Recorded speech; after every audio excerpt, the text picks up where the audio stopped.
and welcome to the Brazilian BA Guest. It's a pleasure to have you here. If you are not yet subscribed to the Brazilian BA channel, please do so right now and click on the bell so we can advise you whenever we have a new video here in our channel. I always have different guests to talk with me about something that's related to business analysis. And today I have the author of more than 13 books, someone who explains things in a clear way and with good humor, which is very good. One of the most influential thought leaders related to software requirements engineering, and also a great musician, Mr. Carl Wiggers. Thank you for coming, Carl. Well, thank you very much for that kind introduction, Fabricio. I'm very happy to see you again. Oh, it's my pleasure and my honor. You know, Carl, when I invited you to do something fun, you probably thought I would invite you to drink some wine, because I know that's something you like, or to play some music. But that's not it. It's another thing that you like as well, and I know you're in love about it. It's requirements. And my question for you is, why are requirements so important for building software? Well, that's a pretty important question, and it's probably not a real short answer, but the simplest answer I could give is, how do we know when we're done if we haven't understood some requirements? Now, that's a little simplistic because there are a lot of kinds of requirements, a lot of kinds of knowledge that we need to accumulate to build the right solution. And we need to start by understanding why we are even working on a project. You know, anytime somebody launches a new initiative, they're doing it for a reason. You know, there's some problem to solve, there's some opportunity to exploit, or some idea someone has for a product. But that's not enough to know what to build. Eventually, we have to get enough understanding of both the need and the motivation for solving the problem, and then start turning that into some description of the solution's characteristics and capabilities so someone can go build that solution. But I would say the simplest reason to describe why requirements are important is so we know when we're done, when we've accomplished what we set out to accomplish. Perfect. I know that requirements are a deep concept when you start looking at it, and you have developed this concept for a while. And I would like you to tell us a little bit about your story or your journey between requirements engineering, transforming that in something that you could share with people and could help other projects to succeed. All right, well, I can give you a bit of my background so you can see why this is an important topic to me. I actually first learned how to program in college in 1970, 53 years ago, which I find incredible. It hardly seems possible. But I ran into my first experience with requirements just the next summer. I got a job automating some of the operations in the financial aids office at my college. And, you know, I was 17 years old. I was going into my junior year of college, but I was earning money as a software developer. It was pretty strange. So I had to understand what the director of the financial aids office was trying to accomplish, so I could use my 2 credits of Fortran to build him some useful solution. So all of my college degrees are in chemistry, but I stayed interested in software. And I started out as a research scientist when I went into industry, but I went into software full-time about 40 years ago. And I had another observation that let me know that requirements were important.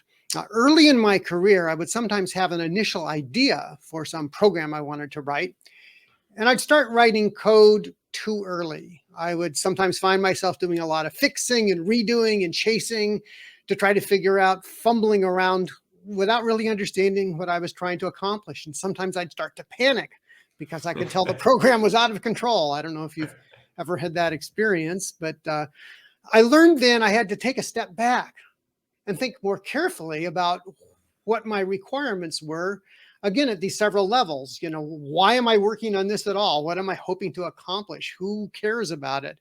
And then I get into, you know, more details. But once I got the discipline to start thinking about requirements, even for a program for my own use, let alone for other people, I never again felt like a project was out of control. I felt like we knew what we were trying to do. And when I was a software developer at Kodak, my group started taking requirements seriously in the mid-1980s. We developed this product champion model that I think is very effective for user interaction. We started creating prototypes, doing analysis modeling, which I am a huge fan of modeling. I found that a real breakthrough in my thinking about software development, and so forth. And we got better results when we did those things than when we did whatever it was we used to do. So as my group kind of learned how to do a better job of software engineering in many respects, not just requirements, I started writing articles about these for magazines. I started giving presentations at conferences, and kind of one thing leads to another. And so I started writing books, and here we are. Yes, and you have wrote some of the most influential books about this. One of them is Software Requirements. There's some very big ideas there that I see that are in use today at the BA Book Guide, for example, are based on that, and all other guides. But you recently released this new book called Software Requirements Essential Core Practice for Successful Business Analysis that I have in my hand right here. And my question is for you is, why did you want to write a new book once you already have written some different books about software requirements? What was the gap that you felt that you understood that you should write a new book about it? That's a very good question. And the idea that you mentioned about a gap is important, because I feel like a lot of the writing I've done, I was trying to fill what I saw as holes, gaps in the software literature that I thought perhaps I could be helpful for. So I published the first edition of my book on software requirements in 1999. Second edition, 1999. Right. Just as a reference, the International Institute of Business Analysis was founded in 2003. 2003. Yeah. 2003. You wrote your book in 1999. Right. So I've been doing this longer. Just as a reference. Longer than there's been an IIBA. Yes. And so the third edition of my book was published in 2013.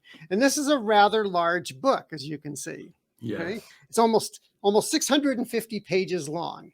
Wow.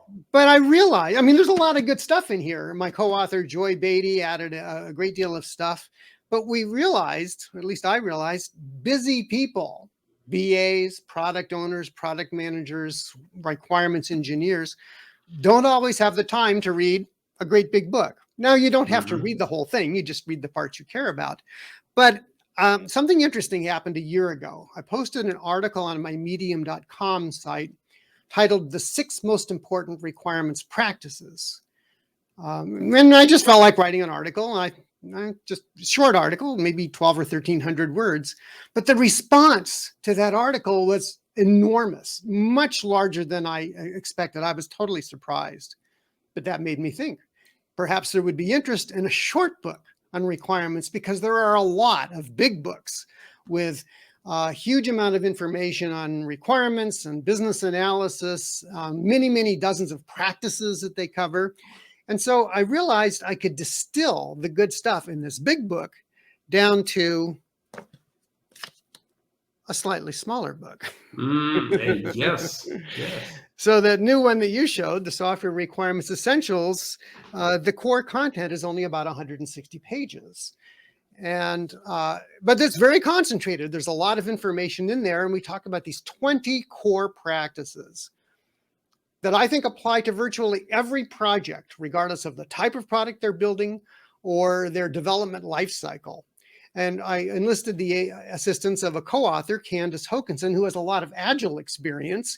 And we made sure these practices are described in a way that made it apparent that they were useful both for traditional and Agile projects. So this is why I decided to write that book, is to say, hey, look, everybody can read a short book, and everybody should read that short book, because there's a lot of stuff in there that applies to just about every software and beyond software projects as well. And I know that putting a lot of ideas in a small book is harder than putting some ideas in a big book. So making stuff succinct and condensing gives a lot of work. And I would say you did a very good job. Thank you. And as you mentioned different approaches for developing our software or developing products. I would like to mention agile and traditional, and so these are the most used on, and always there is hybrid stuff on the middle of it. But people who are working in agile, they usually talk about stories, they talk about epics, backlog items. They don't usually talk about requirements, or they usually don't use this word to talk about what they're doing. And I think that's kind of funny, because sometimes people think requirements and stories are different stuff. And I would like to hear from you, how did the concept of requirements evolved over time, and how are the agile practices dealing with requirements? Um, well, requirements have been known for a long time as being important. It's just that people weren't very good at it. And so on the one hand, I think what's changed in the last 15 or 20 years is more people have come to understand that understanding requirements is essential to success. They let you answer some important questions that we talked about earlier, like why are we working on this project? Who are we trying to satisfy? How will we know if our solution is good enough? Those are important questions. And another big change that's happened is that business analysis and requirements engineering have come to be recognized more as professional disciplines in the past 20 years through organizations like IIBA and PMI and IREB, mostly in Europe. So we've developed a lot of toolkits, bodies of knowledge, techniques that can be used. But I fear that some of that progress has been undermined by simplistic agile approaches that don't seem to recognize the importance of carefully thinking about requirements, and maybe misinterpret the Agile Manifesto's statement of valuing working software over comprehensive documentation to mean, oh, well, we just don't need to write requirements. And personally, I have a problem with that, because human memories are not very reliable. And you've probably had the experience. Has this ever happened to you, Fabricio? You walk away from a discussion or a meeting and you discover later on that people have different understandings of what was decided, or different recollections as they try to remember. All the time. Happens all the time. Yes. And so human memories are imperfect. They fade, they distort. And so I do not understand, frankly, the resistance to writing down this kind of very important information, because the hard part is not recording requirements. The hard part is figuring out what they are. What the needs are and all that kind of stuff. So we end up with this new terminology, as you said, stories, epics, backlog items. And I think most of it is just being mystical.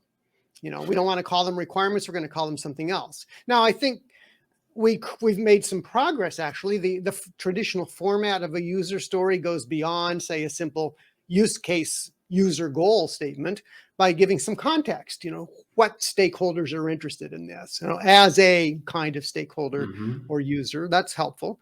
And the motivation, why are they interested in it? So that I can do something. That's helpful.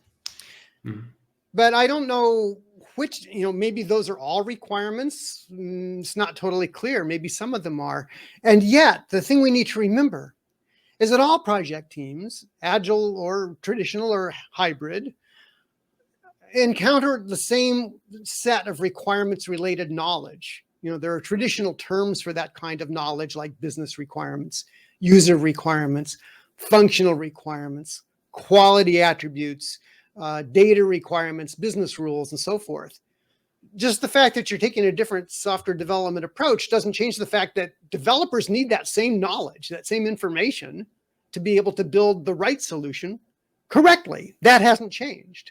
So calling it something else, or just calling them all stories and throwing them in the backlog to be addressed at the right time, that strikes me as a step backward, because you're just making this pile of stuff. And yet I find it valuable to organize this big collection of different kinds of knowledge into various categories so I can see the connections between them. I can identify gaps.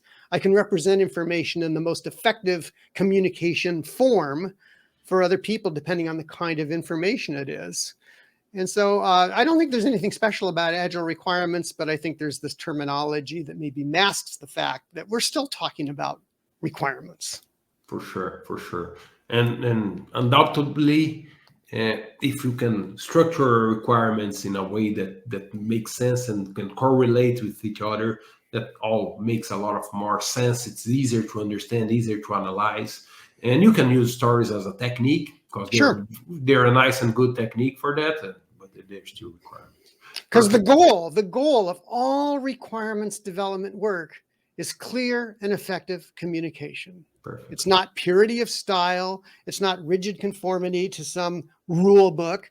It's not, following whatever pattern is the most popular today. It's clear and effective communication. And there are many ways to do that. And I think what we need to do is have the people who are responsible in a project team for acquiring that information work with the people who need the information to agree on what's the most effective and efficient way to communicate that, so that everybody can do the right job as efficiently as possible. Perfect. Communication is the core, and that's why you wrote a smaller book to make communication easier and clear. Yes. And I know that there's another initiative that you're involved in that is also creating communication. That is some small short videos. If I'm not wrong, the name is 1 Minute Analyst. Is that right? That's correct. What are those videos about? Well, I launched the 1 Minute Analyst video series a few months ago. And each week I've been posting a video just 60 to 90 seconds long, hence the 1 minute video term, both on my YouTube channel and in my LinkedIn account. And each of these videos concisely describes just one of the 20 core practices that we address in the Software Requirements Essentials book. There's obviously a lot more you can say about each practice, which is why we have all these big books, and you can't just fit that all into 1 minute. For example, I've got a 1 minute or maybe a minute and a half video on the principle of understanding what the user needs to do with the solution, which I think is a very important practice. And so I talk a little about use cases and user stories. Well, I've taught a full day course on use cases, and there are whole books on use cases alone and on user stories. So there's a lot more you can say, right? Yeah. And once again, I say, making things shorter and still useful is an art and something very hard to do. But I think you're doing a great job. You're spreading your message. And if people want to watch those videos or want to buy your book, where can they find those information? Well, the website for the book is a good starting place. It's SoftwareReqs, softwarereqs.com. And there you can see a description of the book. There's a reading sample, so you can see, what kind of stuff is in it. There are a bunch of downloads also, too, that we describe in the book. There's checklists and templates and spreadsheet tools. Again, I like these little work aids because they just remind me to do things that I might forget to do when I'm very busy. And there's a link there to the 1 Minute Analyst video series. And my goal really with that video series is not to train people, but it's to quickly make people aware of each of these important practices so they can think about whether this is something that might apply to my project. I should learn more about it because it will help us be more effective or more accurate or reduce risk. And I think so. The good starting point is softwarereqs.com because you can learn about all of these useful things and find some information about a nice short book. Nice. And to make it even easier, if someone is watching us right now on YouTube, just click on the link that's in the description of this video for the book's website and for Carl's channel on YouTube. Carl, I would like to thank you very much for coming today. It was really a pleasure to have you here. Well, thanks very much. It's always great to see you, and I appreciate the chance to share some of these important ideas.